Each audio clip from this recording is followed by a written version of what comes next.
அனைவருக்கும் வணக்கம். முல்லா கதைகள் நம்ம பார்த்துட்ருக்கோம். முல்லாவும் உடைவாளும். ஒரு முறை முல்லா என்ன பண்ணுறாருன்னா, நீண்ட தூர பிரயாணம் போவாங்க. அப்போல்லாம் சவாரி தான் செய்ய முடியும். அந்த மாதிரி கழுதை மேலே சவாரி செய்து நீண்ட தூர பிரயாணம் போகணும் அப்படின்ட்டு இருக்கு. அதுக்கு கிளம்பிட்டார். அப்போ அண்டை வீட்டுக்காரர் பக்கத்து வீட்டில் உள்ளவர் ஐயோ, நீங்கள் இவ்வளோ தூரம் போகிறீங்க, அவங்க வழியில் திருடர்கள், கொள்ளைக்காரர்கள் அதெல்லாம் வருவாங்க அப்படின்னு. என்கிட்ட தான் ஒன்றும் இல்லையே அப்படின்னு. இல்லை உங்கள் கழுதையை வாங்கிட்டுருவாங்க, அதனால் இந்த உடைவாளை வச்சுக்கோங்கன்னு சொல்லி நல்ல ஒரு விலை மதிப்பு உள்ள அந்த உடைவாளை கொடுக்குறாரு. இதை வச்சுக்கோங்க, உங்களுக்கு பாதுகாப்பாக இருக்கும் அப்படின்னு சொல்லி. சரின்னு சொல்லிவிட்டு இவரும் அதை வாங்கி வச்சுக்கிட்டு அப்படியே வராரு.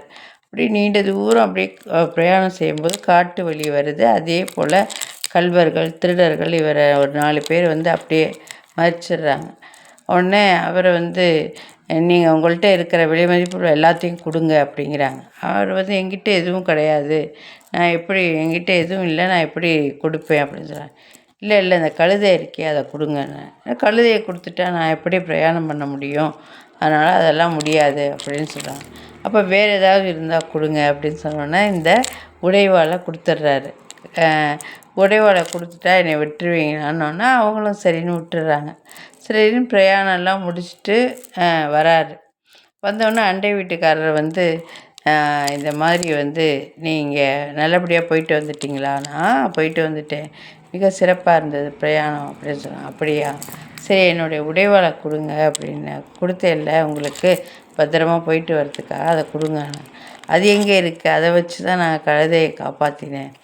என்ன இப்படி சொல்கிறீங்க, நீங்கள் உடைவாளை வைத்து சண்டை போடுவீங்கன்னு நினச்சா நீங்கள் அதை கொடுத்துட்டு கழுதையை மீட்டுட்டு வந்திருக்கீங்களா அப்படின்னு சொல்லி அவர் 2 பேரும் சிரித்து கொண்டே நகைச்சுவையாக அந்த இதை எடுத்துக்கிறாங்க.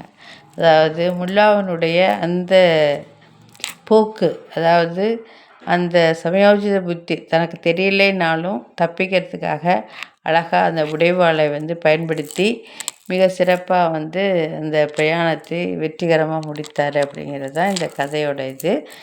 முல்லாவும் உடைவாளும், நாங்கள் திருடர்கள்ட்டேருந்து அவர் எப்படி தப்பித்தார் அப்படிங்கிற இந்த கதை. இது போல் மிக சிறந்த கதைகள் நமக்கு சிந்திக்கவும் நகைச்சுவையாகவும் அதே போல் அந்த நேரத்துக்கு ஏற்ற பேச்சையும் நாம் கவனிக்க முடிகிறது. மிக்க நன்றி.